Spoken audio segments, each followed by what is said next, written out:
Wolverine.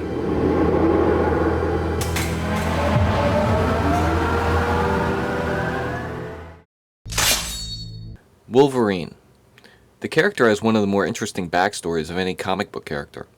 Multiple lifetimes of history given to one individual spanning the centuries, countless stories and adventures. You would think exploring his background would result in an interesting film, but it doesn't. The melding of character and actor has been near perfect since Hugh Jackman took on the role of Wolverine in the original X-Men. I'll occasionally ponder how Doug Ray Scott would have done with the character. He was originally cast as Wolverine in X-Men before his schedule with Mission Impossible 2 made him pull out, thus opening up the role to Jackman. Now I can't imagine any other actor playing the role. After X2 was better than the first, I started to anticipate it being the first consistently good comic book film franchise. Then came X3, and that blew that idea out of the water. I bet it would have been much better had Bryan Singer stuck around. With the announcement that Wolverine was to get his own origin film, well, it didn't come as any surprise. I was hoping they would do 2 hours of justice to the character.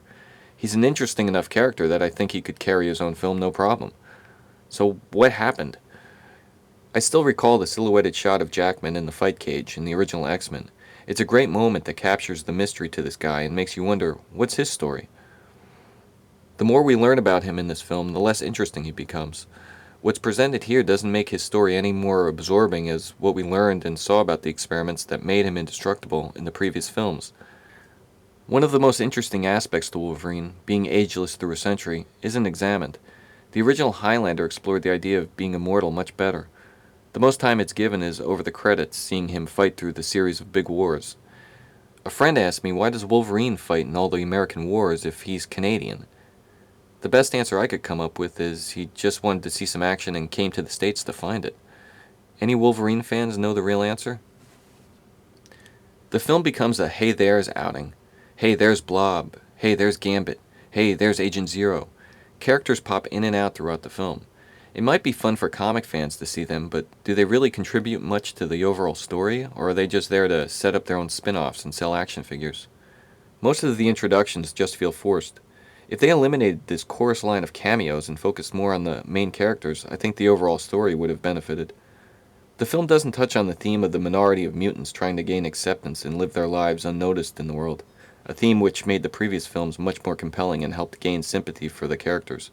This time out, that aspect is pretty much absent from the film. Mutants are just running around rampant in their own solo universe. Wolverine has been living for nearly a century. He must have encountered countless women by the time he meets Kyla. So this is the woman he ultimately falls in love with. The woman, when killed, will make him go through hell to avenge her death. The woman who had such an impact on him makes him eventually change his name. Okay, what makes her so special?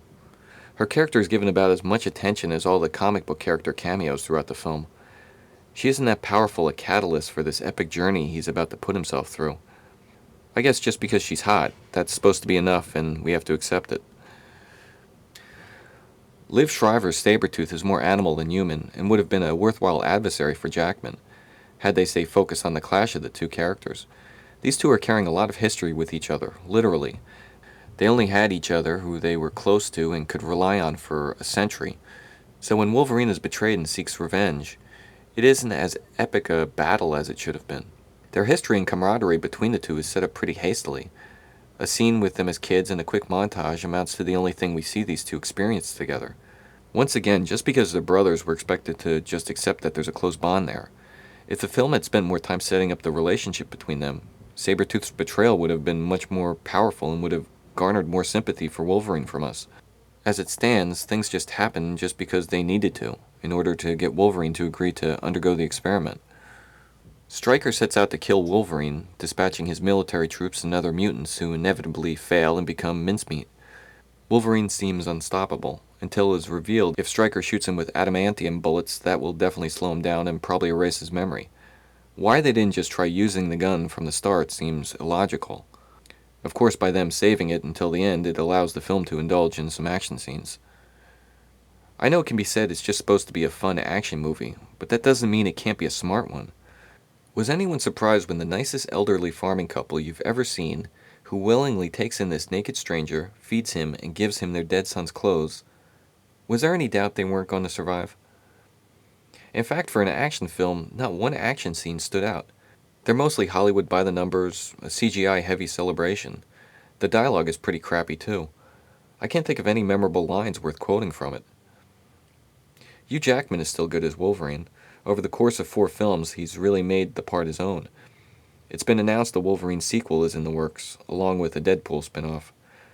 I just hope this next follow-up to the Wolverine saga will have a script that the character and Jackman are more worthy of.